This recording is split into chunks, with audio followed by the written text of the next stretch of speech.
I trusted my own son. I brought him into my accounts because I thought he wanted to help me. Instead, he helped her steal everything. $465,000. Gone. And when I confronted him, he looked me in the eye and said, I deserved it.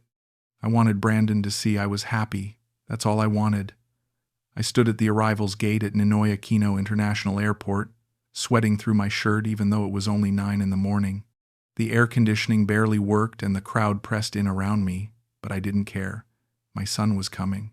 After 3 years of barely talking, after the divorce that split our family down the middle, after all the angry silences and missed calls, Brandon was finally coming to see me. I'd sent him the ticket myself. Business class. I wanted him to know I was doing well, that moving to the Philippines hadn't been some desperate escape, that I'd built something real here. Michelle stood beside me, her hand resting lightly on my arm. She wore a simple blue dress and her hair was pulled back neatly. She looked nervous. What if he doesn't like me? She'd asked that morning while we were getting ready. I'd kissed her forehead and told her not to worry. How could he not like her? She'd brought me back to life. When I'd first arrived in Quezon City 18 months ago, I was a mess. The divorce had gutted me. 32 years of marriage, gone. My ex-wife got the house in Grosse Pointe, most of the retirement accounts, and apparently the moral high ground too. My friends back in Detroit had stopped calling. They'd chosen sides, and I wasn't on the winning team. I'd taken what was left of my pension and my savings and bought a one-way ticket. The Philippines had always interested me. Warm weather, low cost of living, friendly people. I figured I'd rent a small place, live simply, maybe find some peace. Michelle had been my real estate agent. She'd shown me 3 condos in one afternoon, and by the third one, we were laughing together like old friends.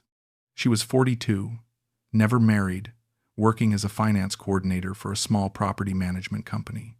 She had this way of making everything feel lighter. When I fumbled with my phone trying to take pictures of the units, she'd gently taken it from my hands and done it for me. Technology is not your friend, she'd teased. I'd signed the lease on a modest 2-bedroom in a quiet building near Quezon Avenue. Michelle had helped me furnish it, set up my utilities, navigate the basics of expat life. And somewhere in those first few months, helping turned into coffee dates. Coffee dates turned into dinners. Dinners turned into her sleeping over on weekends. By the time I realized I was falling for her, it was already too late to pull back. Not that I wanted to. She made me feel needed again. She'd ask my opinion on things, laugh at my stories about the auto industry, rest her head on my shoulder while we watched TV. Harrison, you left the bathroom light on again, she'd call out. And even that felt like love. Like someone cared enough to notice my habits. I'd been invisible for so long. When I'd called Brandon to tell him about Michelle, there'd been a long pause. You're dating someone? He'd asked. In the Philippines? I'd heard the judgment in his voice, the assumption that I was being stupid, that some younger woman was obviously using me. She's a good person, I'd said, trying not to sound defensive. I'm happy, Brandon. I want you to meet her. Another pause. Then, I'll think about it. That had been 8 months ago. But last month, he'd called back. I've got some time off coming up, he'd said. Maybe I could visit, see what you've built out there. I'd almost cried. Now here he was, walking through the arrival doors with a carry-on slung over his shoulder, looking thinner than I remembered. 41 years old, and he still had my jawline, his mother's eyes. Brandon, I called out, waving. He spotted us and walked over. I pulled him into a hug and he let me, though his body stayed stiff. Good flight? I asked. Long, he said. He looked at Michelle. I watched his face, trying to read his expression. This is Michelle, I said, and I could hear the pride in my own voice. Michelle, this is my son Brandon. She smiled and extended her hand. It's so wonderful to finally meet you. Your father talks about you all the time. Brandon shook her hand. Nice to meet you too, he said, and his voice was polite but cool. We drove back to the condo in the late morning heat. me pointing out landmarks, trying to fill the silence with chatter about the neighborhood, the markets, the expat community. Brandon stared out the window, giving one-word answers. Michelle sat in the back seat, unusually quiet. When we got to the building, I showed Brandon to the guest room. "It's not much," I said, "but the AC works great and there's a nice view of the courtyard." He dropped his bag on the bed. "It's fine, Dad, thanks." That afternoon we had lunch on the balcony. Michelle had prepared chicken adobo, rice, fresh mango. I watched Brandon take his first bite, hoping he'd like it. "This is really good," he said to Michelle, and I felt something relax in my chest. "Thank you," she said, smiling. "I wanted to make something special for your first day." They started talking, just small stuff at first. What he did for work, where he lived in Grand Rapids, whether he liked Michigan winters. I sat back and watched them, feeling something I hadn't felt in years. Family. The three of us together, sharing a meal, talking like normal people. Maybe this could work. That first week, Brandon settled in. He said he was working remotely, taking calls with his team back in the States at odd hours because of the time difference. He'd sleep late, work from the dining table in the afternoons, join us for dinner in the evenings, and slowly, he started to relax. I'd catch him laughing at something Michelle said. One morning, I found them both in the kitchen making breakfast together, and the sound of their easy conversation made me happier than I'd been in years. "Your dad tells me you're good with computers," Michelle said to him one evening. We were sitting in the living room, the TV on low. Brandon shrugged. "I do okay. Why?" "He's terrible with technology," she said, grinning at me. "I've been trying to help him organize his online banking, but he gets confused." I felt my face heat up. "I'm not that bad," I protested. "Harrison, last week you called me in a panic because you thought someone hacked your email," Michelle said. "You'd just forgotten your password." Brandon laughed. Actually laughed. "That sounds like Dad." "Hey now," I said, but I was smiling too. "We can't all be tech geniuses. I could help you with that stuff," Brandon offered, "if you want. Get your accounts organized, make sure everything's running smoothly." I looked at him, surprised. "You do that?" "Sure," he said. "I've got time. And honestly, Dad, you should have everything consolidated anyway. Makes it easier to track." Michelle nodded enthusiastically. "That would be wonderful. I've been telling him the same thing." I felt a surge of gratitude. "That'd be great, son. I'd really appreciate it." That night, lying in bed with Michelle curled against me, I whispered, "I think he's warming up to us." She kissed my shoulder. "I told you he would. He just needed time." I fell asleep feeling like maybe, finally, things were falling into place. The next morning, Brandon set up shop at the dining table. He had his laptop open, a notepad beside it, and his reading glasses perched on his nose. He looked professional, focused. It reminded me of when he was in college, studying for exams at the kitchen table, while I made coffee in the background. "Okay, Dad," he said as I sat down across from him with my own coffee. "Let's start simple. How many bank accounts do you have?" I thought about it. 3, I think. My main checking account back at Comerica in Detroit, a savings account there, and then the account I opened here at BDO for local expenses. He made notes. "And retirement accounts?" "There's my 401k from the plant, an IRA I rolled over a few years ago, and some stocks I bought back in the 90s. I rubbed my forehead. "I haven't looked at those in a while." "Do you have all your login information?" he asked. "Some of it," I admitted. "I keep passwords written down in a notebook. Michelle usually helps me when I need to check something." Brandon glanced up. "Where's the notebook?" I retrieved it from the bedroom drawer. It was a small spiral-bound thing, my handwriting cramped and messy across the pages.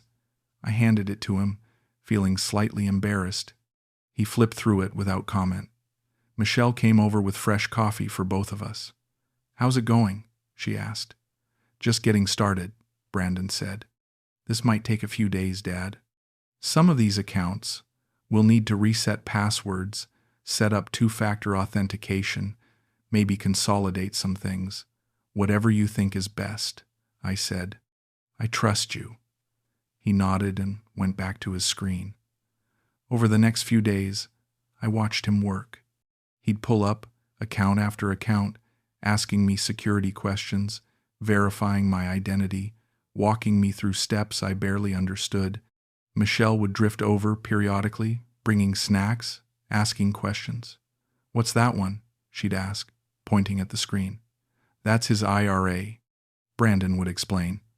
"About 240,000 in there. Could probably be better allocated, but it's not bad. And that? His 401k. Little over 300,000. He's got a decent pension too, so he's set up pretty well for retirement." I felt uncomfortable hearing my finances discussed so openly, but I told myself it was fine. These were the two people I trusted most in the world. If I couldn't be transparent with them, who could I be transparent with? "We should probably set up some automatic transfers," Brandon suggested one afternoon.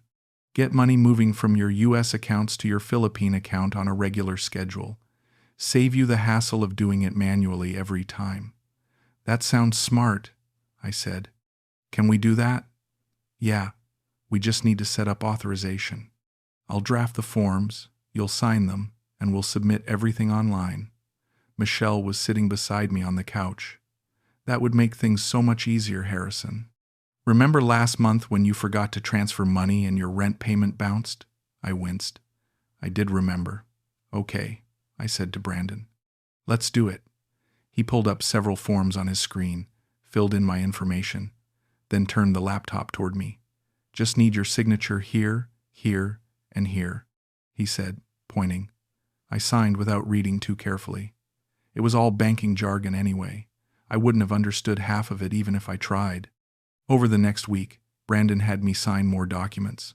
Authorization forms for account access, beneficiary updates, something about consolidating investment accounts for better portfolio management.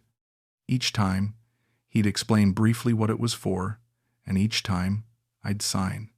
Michelle would often be nearby, nodding along, saying things like, "That makes sense," or "Good idea." I felt taken care of, like I had a team looking out for me. Brandon's 2-week visit turned into 3 weeks, then 4. "I'm working remotely anyway," he said when I asked if he needed to get back.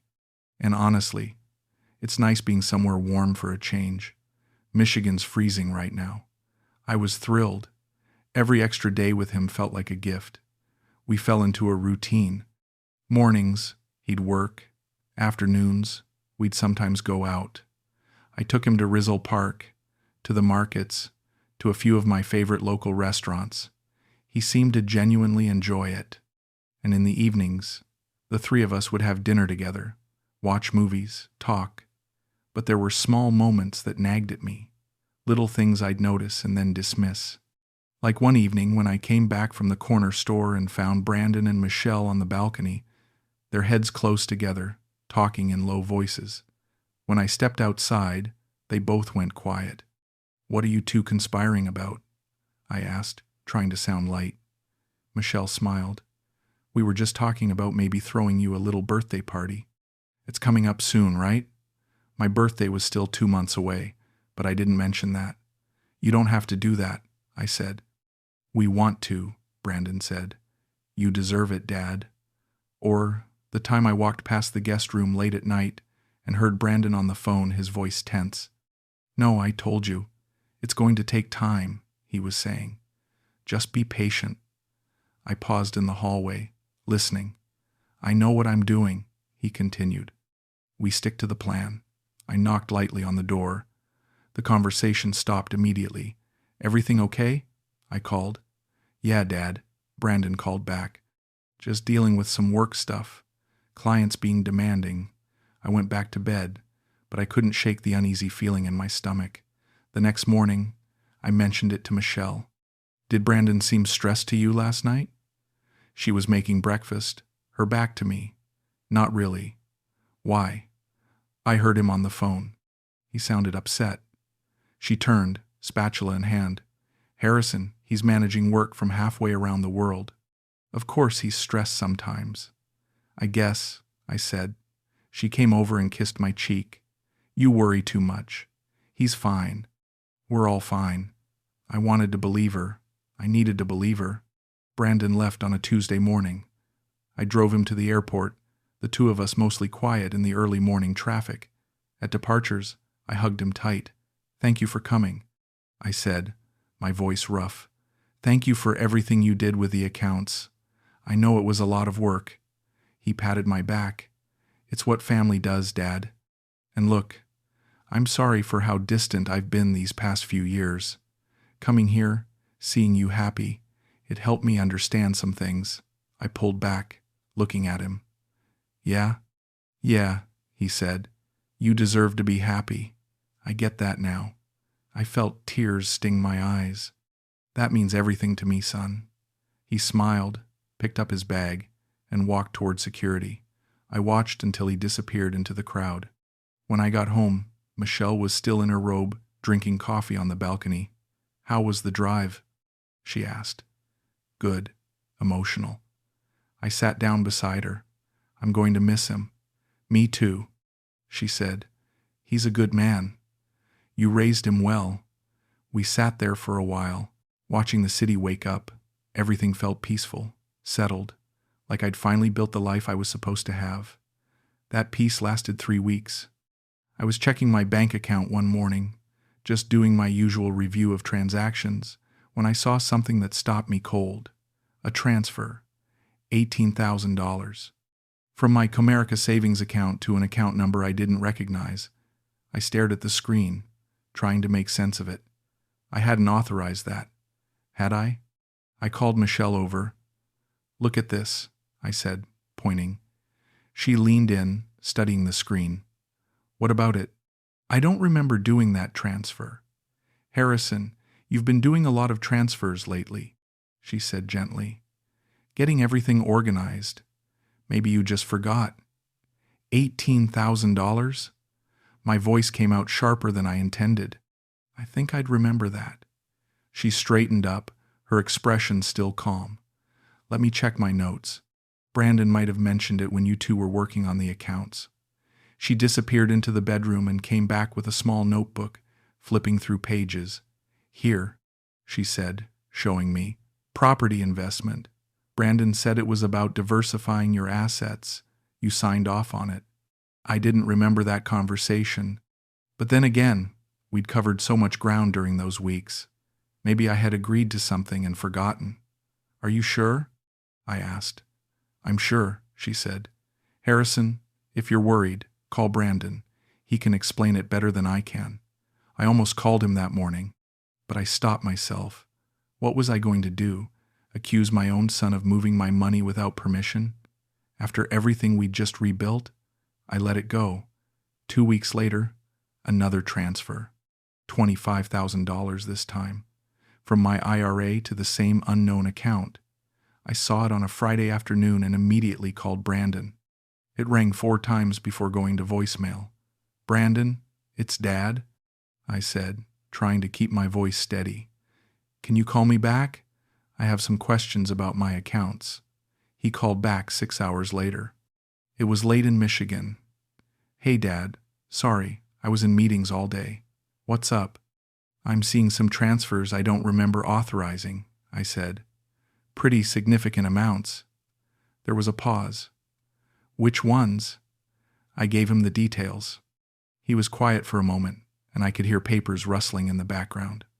Oh, right, he said finally. Those are part of the financial restructuring we talked about.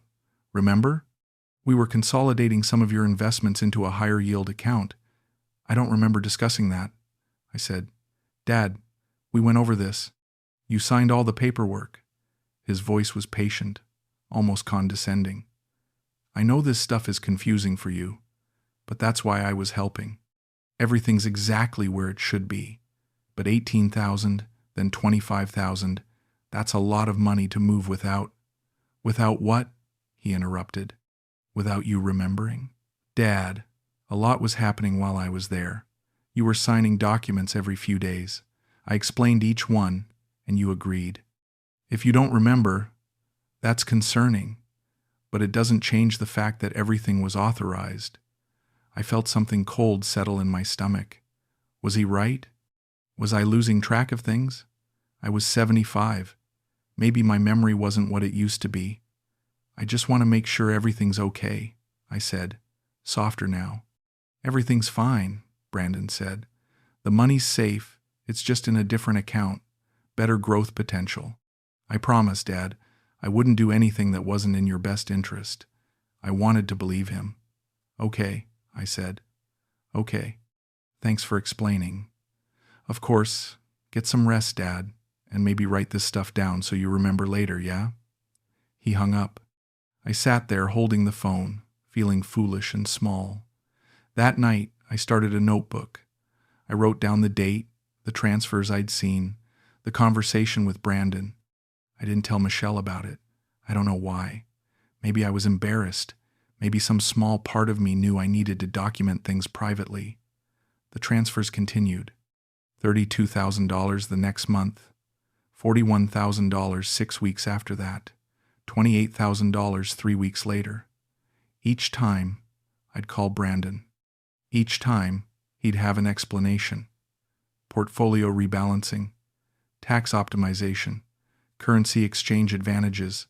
He spoke with such confidence, using terms I didn't fully understand, and every time I'd hang up feeling like I was being paranoid. But the notebook kept growing. I wrote down every transfer, every date, every excuse. I started checking my accounts obsessively, multiple times a day, and I started noticing other things too. Michelle seemed distracted. She'd check her phone constantly, smiling at messages she wouldn't show me. When I'd ask who she was texting, she'd say it was just work or friends, but she'd always angle the screen away. "Is everything okay?" I asked her one evening. We were in bed, and she was scrolling through her phone, her face lit by the blue glow. "Of course," she said, without looking up. "Why? You seem distant lately." She put the phone down and turned to me. "Harrison, I'm right here. I'm always here. You're imagining things." Maybe I was. Maybe the stress of the money situation was making me paranoid about everything. But I couldn't shake the feeling that something fundamental had shifted. 4 months after Brandon left, I made a decision. I didn't tell Michelle. I didn't tell anyone. I found a financial consultant in Makati named Mr. Alvarez through an expat forum online. He had good reviews, specialized in helping foreigners navigate Philippine banking while managing overseas accounts. I called his office and made an appointment. When I told Michelle I was going out that afternoon, she asked where. "Just some errands," I said. It was the first time I'd lied to her. Her eyes narrowed slightly. "What kind of errands?" "Just stuff I need to take care of," I said, grabbing my wallet. "I'll be back for dinner." She didn't say anything else, but I could feel her watching me as I left. Mr. Alvarez's office was in a modern building near Ayala Avenue. He was a middle-aged Filipino man in a crisp barong, with silver-rimmed glasses and a firm handshake. "Mr. Blake," he said, gesturing to a chair across from his desk. "How can I help you today?" I explained the situation, the transfers, the confusion, my son's involvement, my own doubts about my memory. He listened without interrupting, taking notes on a yellow legal pad. When I finished, he looked at me over his glasses. "Do you have documentation? Account statements? Transfer records? Anything like that?" I pulled out printouts from my bag. I'd been collecting them for weeks. He spread them across his desk and studied them in silence for what felt like an eternity. Finally, he sat back. "Mr. Blake, would you be willing to give me full temporary authorization to access your accounts? Just for review purposes. I won't move any money. I just need to see the complete picture." I hesitated. "Is that necessary?" "If you want to know the truth, yes." I signed the authorization form. He said it would take a few days to compile everything. I left his office feeling nauseated. When I got home, Michelle was in the kitchen. "How were your errands?" she asked, not looking at me.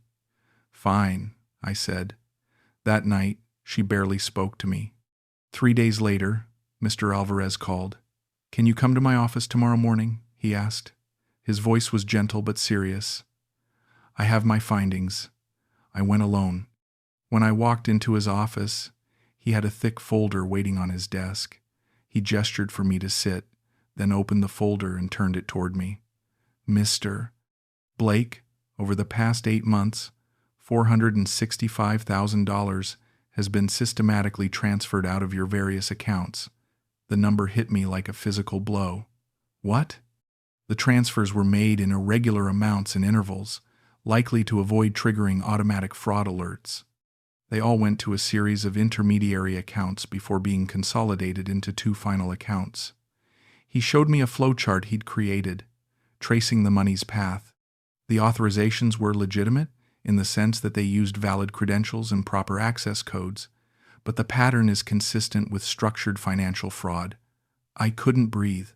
Who? I whispered. He pulled out another document.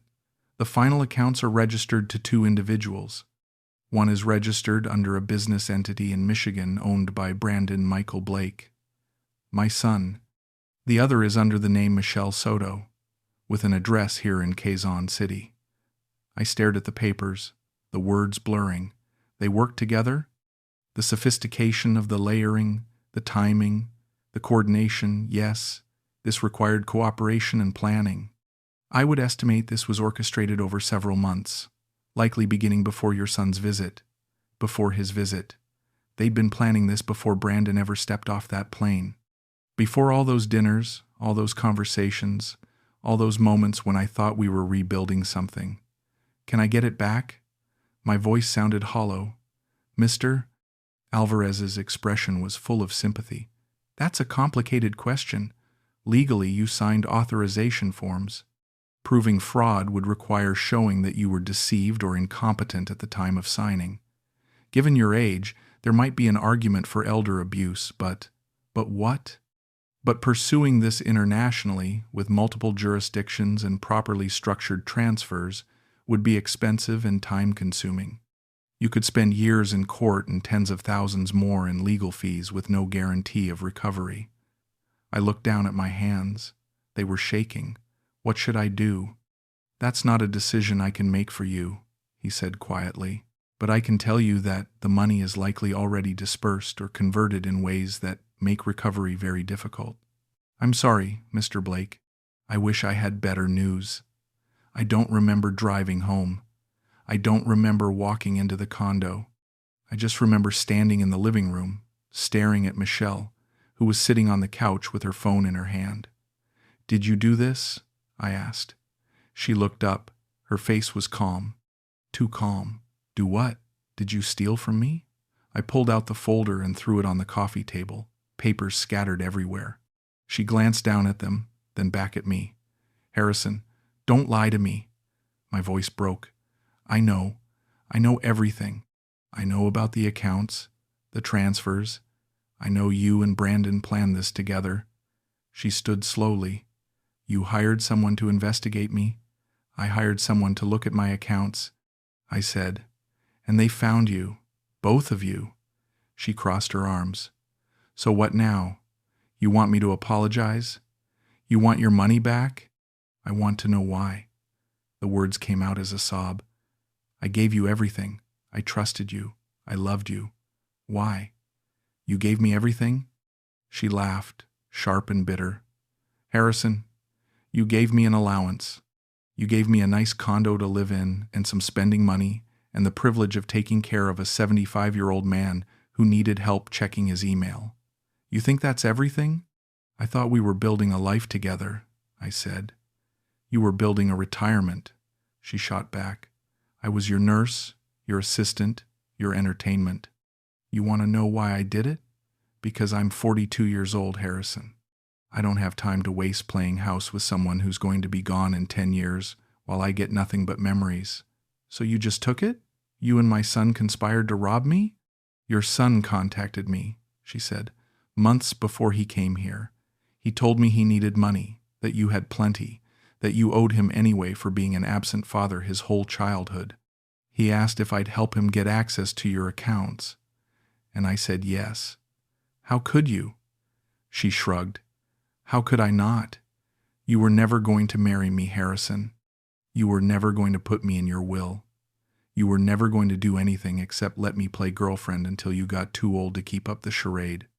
At least this way, I got something for my time. I felt like I was drowning. Get out, gladly, she said. I've been ready to leave for weeks. She walked to the bedroom, and I heard her pulling things out of drawers, zipping up bags. I stood there, frozen, until she came back out with a small suitcase. She paused at the door. For what it's worth, Harrison, some of it was nice. You're not a bad person. You're just old and lonely and too trusting. That's not a crime. But it's not my problem anymore either. And then she walked out. I sank onto the couch and stared at the scattered papers. $465,000. 8 months. 2 people I'd loved more than anything. I picked up my phone and called Brandon. It rang twice before he answered.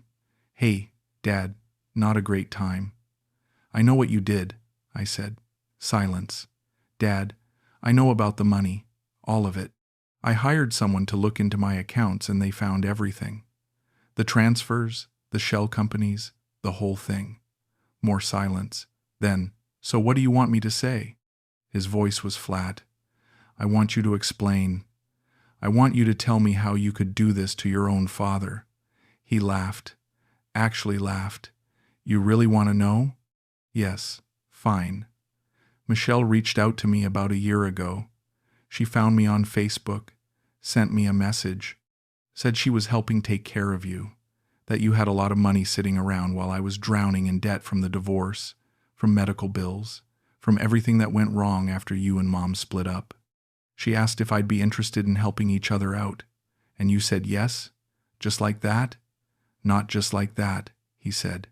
I thought about it. I thought about all those years you worked 60-hour weeks and missed every important thing in my life, every game, every recital, every graduation. I thought about how you left Mom and me to come play retiree in paradise while I was struggling to keep my head above water. And yeah, I said yes. So you came here. You sat at my table. You helped me with my accounts. You made me think we were reconnecting, all while you were stealing from me. I prefer to think of it as taking what I was owed, he said. You had way more than you needed, Dad. You were sitting on over $500,000 while I couldn't afford my daughter's braces. You think that's fair? So you stole nearly all of it? You took $465,000? Michelle and I split it, he said calmly. Seemed fair. She did most of the groundwork.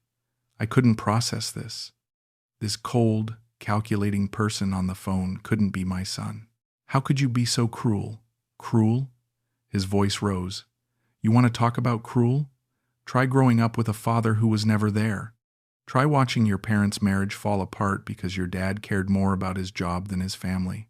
Try asking your father for help when you're desperate and being told he's already retired and on a fixed income. You made choices, Dad. I made mine. I would have helped you if you'd asked, I said, my voice breaking. I would have given you money if you needed it. But that's the thing, isn't it? I didn't want to beg. I didn't want to ask permission.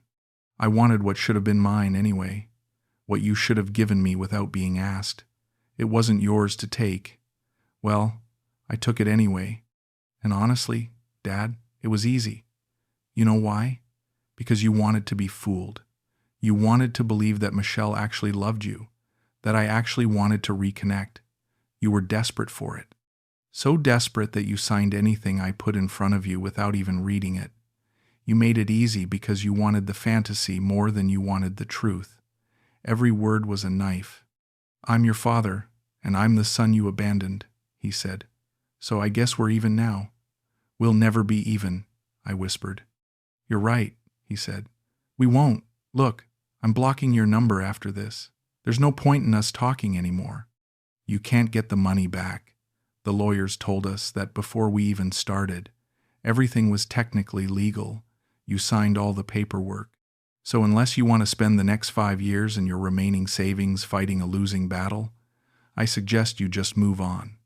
Brandon, goodbye, Dad. The line went dead. I sat there with the phone in my hand for I don't know how long, Eventually, I set it down and looked around the condo. Everything looked the same. The furniture Michelle had helped me pick out. The photos on the shelf, including one of me and Brandon from his visit, both of us smiling at the camera. I walked over and picked it up. We looked happy. We looked like family. I threw it against the wall. The glass shattered, the frame splintering, and then I sank to the floor and cried like I hadn't cried since I was a child.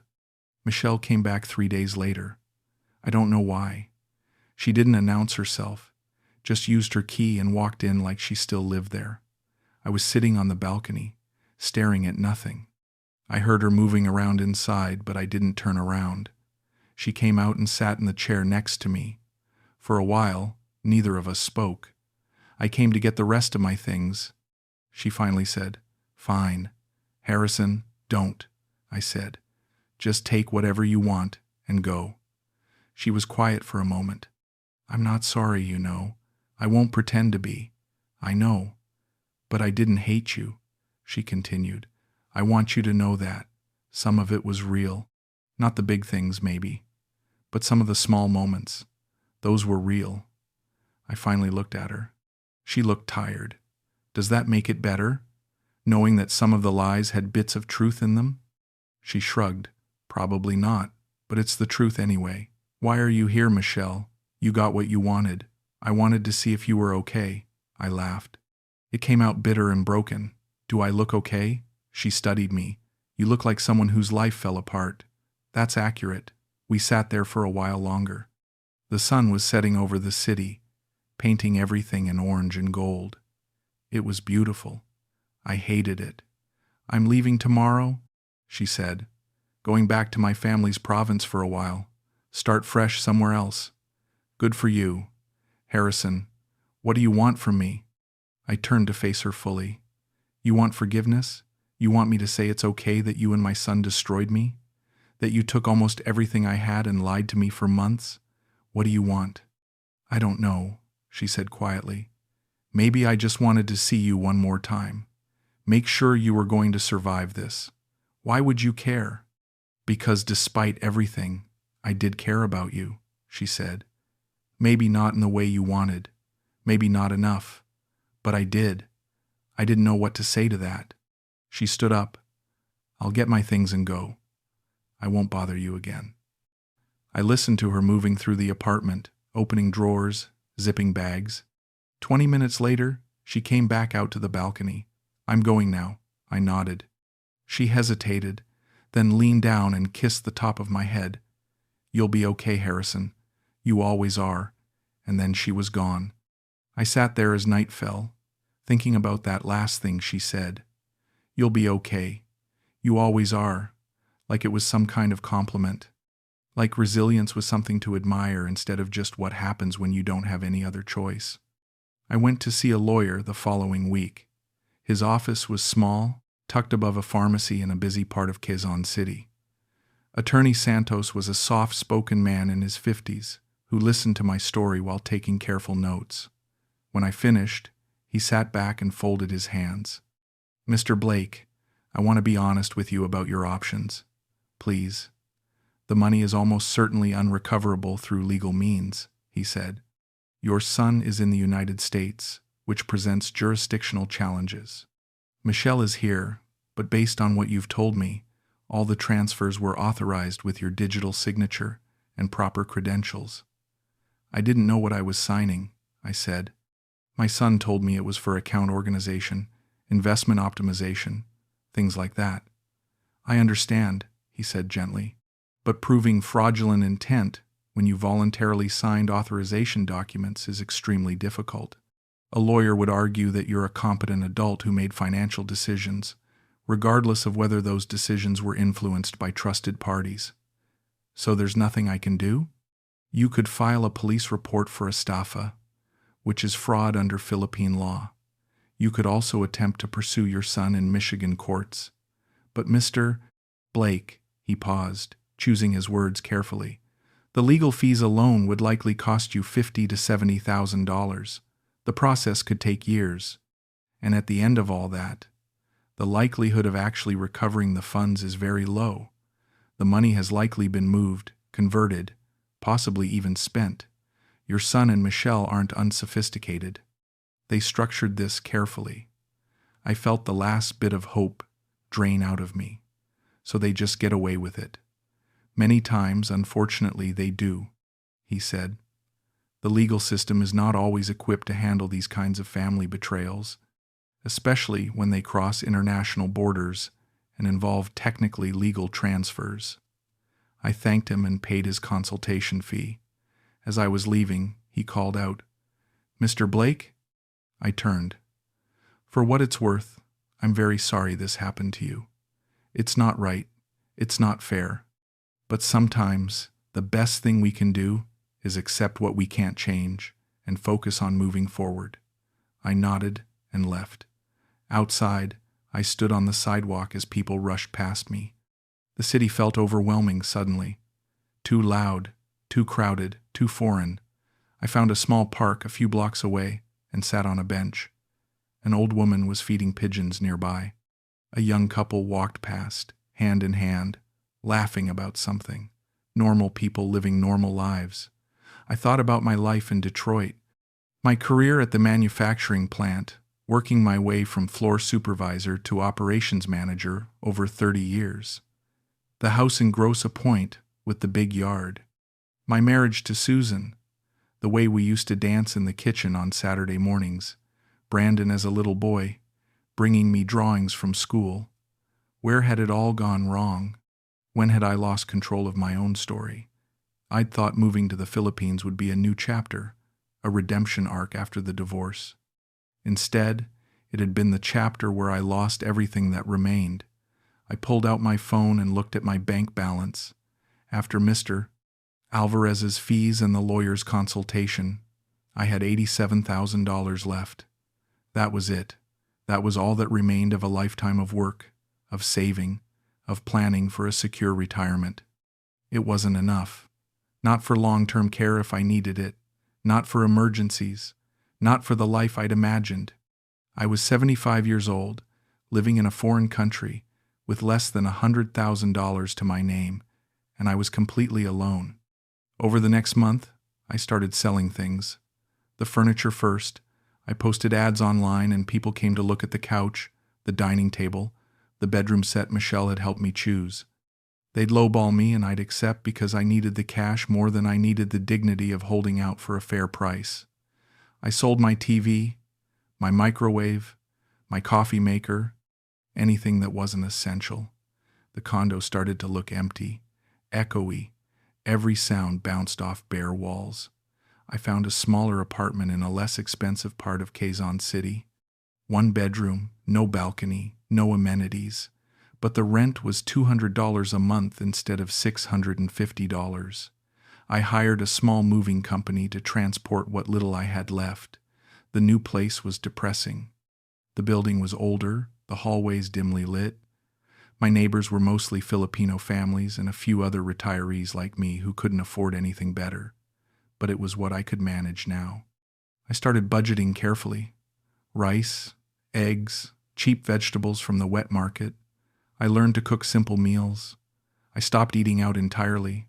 I walked everywhere instead of taking grab cars. Every peso mattered now.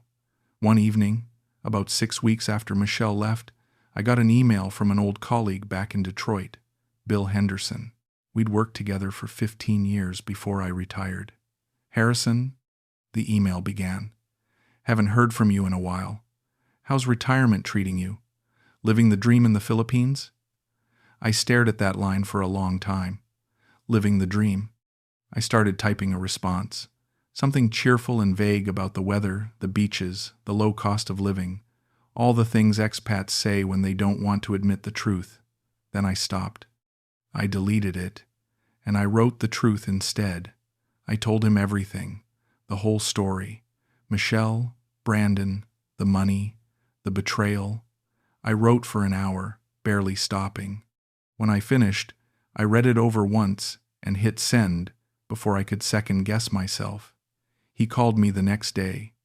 "Jesus Christ, Harrison," were the first words out of his mouth. "I can't believe this happened." "Yeah. And your son? Your own kid did this?" "Yeah. There was a long pause. What can I do? Do you need money? I can wire you something, help you get back on your feet. No, I said, and I meant it. I appreciate it, Bill. I really do. But I need to figure this out myself. Harrison, there's no shame in accepting help. I know, I said, but I spent 60 years taking care of myself. I'm not ready to stop now. We talked for another hour. He told me about people we used to work with, updates from Detroit, small pieces of normalcy that felt like lifelines. When we hung up, I felt something I hadn't felt in weeks. Not happiness, but maybe the beginning of something like it. Connection, honesty, the relief of not carrying the shame alone anymore. I started reaching out to other people, old friends from the States, distant family members. I didn't ask for anything. I just told the truth about where I was and what had happened. Some people didn't respond. Some sent awkward messages, clearly unsure what to say. But some, like Bill, called or wrote back with genuine care. And slowly, very slowly, I started to feel less isolated. I also started going to a weekly expat meetup at a cafe near my new apartment. It was mostly older men like me, retirees from America, Canada, Australia. We'd sit around drinking cheap coffee and talking about life abroad. At first, I just listened, but eventually, I shared my story, not for sympathy, just to say it out loud to people who might understand. Same thing happened to my buddy, one guy said. Lost $100,000 to a woman in Cebu who had 3 other boyfriends. Never got a dime back. My nephew tried to scam me out of my pension, another said. Family's the worst sometimes. They know exactly how to get you. It didn't make what happened to me okay, but it made me feel less stupid, less alone in my failure. I started volunteering at a community center that helped new expats navigate life in the Philippines. I'd sit with men who'd just arrived, full of hope and optimism, and I'd help them set up bank accounts, understand visa requirements, avoid common scams. I never told them my full story, but I'd drop little warnings. Keep your finances separate.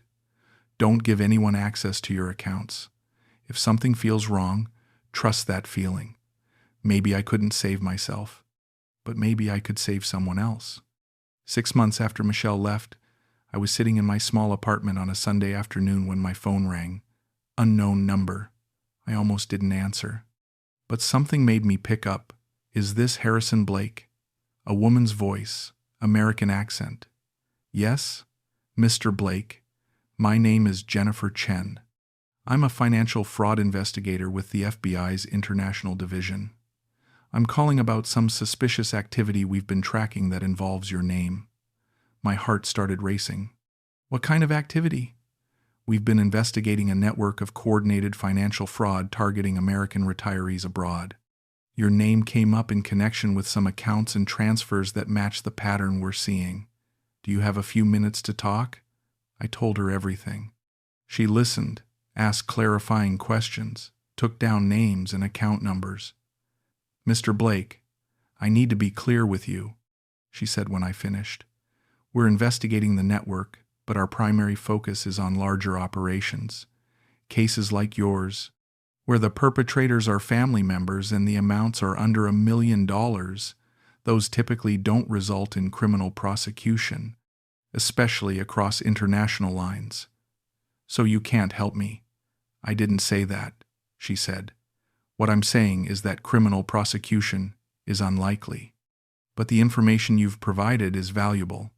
It helps us build a larger picture of how these operations work. And sometimes, when we put pressure on the network, individuals will settle to avoid further scrutiny. What does that mean? It means I can't promise anything, but I'll add your case to our file. If we're able to recover any assets or if there's any movement on the accounts in question, we'll contact you. Okay, I said, though I didn't feel hopeful. Thank you for your time, Mr. Blake, and I'm sorry this happened to you. After she hung up, I sat there holding the phone. Part of me wanted to feel hopeful. The FBI was involved. Maybe something would come of it. but I'd been disappointed too many times. I didn't let myself believe it would lead anywhere, and it didn't. I never heard from Jennifer Chen again. But in a strange way, that phone call helped anyway, because it reminded me that what happened to me wasn't unique. It was part of a pattern, a network, a system that preys on lonely people looking for connection. I wasn't stupid. I wasn't uniquely gullible. I was just human, and humans want to believe the people they love. That realization didn't bring the money back, but it lifted some of the shame. I started writing things down, not just the financial transactions, but everything, the whole story from beginning to end. Meeting Michelle, Brandon's visit, the slow unraveling, the devastating truth. I wrote it like I was telling it to a friend, or maybe to myself, a way of processing everything that had happened. When I finished, I had 40 pages. I read through them and felt something shift. This wasn't just my story of being victimized. It was also the story of how I'd survived, how I'd rebuilt, even in small ways, how I'd found ways to help others, how I was still here, still breathing, still figuring it out. I'm 76 now. It's been over a year since everything fell apart. I still live in the small apartment. I still budget carefully. I still volunteer at the community center. My life looks nothing like what I imagined retirement would be, but I'm okay. Not happy, exactly, but okay. I cook my own meals. I've gotten pretty good at adobo, actually. I take walks in the evening when it cools down. I video call with Bill Henderson once a month. We're planning a trip together next year, maybe to Vietnam. Something to look forward to. I don't talk to Brandon. He blocked my number like he said he would. Sometimes I think about trying to reach out through other means, but I don't. What would be the point? He made his choice. He decided I was a resource to be exploited rather than a father to be loved. I can't change that. I can only decide how I respond to it. I choose not to let it consume me. Some days are harder than others. Some days I wake up angry, furious at the injustice of it all, furious that they got away with it, furious that I'll never have the retirement I worked my whole life for. But those days are getting less frequent. More often, I wake up and just focus on the day ahead, what needs to be done, who I might talk to, small, manageable pieces. I keep the notebook where I tracked everything that happened, not as evidence anymore, just as a reminder of what I survived, of what I learned, of who I was and who I've become. I'll never get the $465,000 back. I know that now. I'll never have the relationship with my son that I wanted. I'll never understand how Michelle could do what she did and still sleep at night. But I have something else. I have the knowledge that I can lose almost everything and still get up the next day. That I can be betrayed by the people I trusted most and still find reasons to trust again, even in small ways. That I can be alone and still build a life worth living. Last week, a man came to the community center. American guy, early 70s, just arrived in the Philippines. He wanted help setting up a local bank account. I walked him through the process. Keep this account separate from your U.S. accounts, I told him. Don't link them. Don't give anyone else access to the passwords. He looked at me funny. Seems a bit paranoid. Maybe, I said. But you'd be surprised how quickly things can go wrong if you're not careful. He nodded, still skeptical but willing to listen. After we finished, he thanked me and headed out. I watched him go, this man full of hope and optimism about his new life, and I hoped he'd never learn the lessons I'd learned, that his trust would never be weaponized against him, that his story would be different than mine. But if it wasn't, at least I'd planted a seed, a small warning that might make the difference. I can't change what happened to me, but maybe, in some small way, I can change what happens to someone else. That's not the ending I wanted, but it's the ending I have, and most days, it's enough. I sit on the small balcony of my apartment sometimes. In the evenings when the heat breaks, I watch the city move below. The traffic, the people, the endless motion of life continuing regardless of individual tragedy. And I think about everything that brought me here. The divorce that sent me searching for a new start. The loneliness that made me vulnerable. The love I thought I'd found. The son I thought I'd reconnected with. The devastating truth that shattered everything. I think about the man I was a year ago. Hopeful, naive, desperate to believe in the fantasy. And I think about the man I am now. Wary, isolated, but somehow still standing. I'm not the same person. Loss changes you. Betrayal changes you. But maybe change isn't always bad. Maybe sometimes it's just necessary. I don't forgive Michelle. I don't forgive Brandon.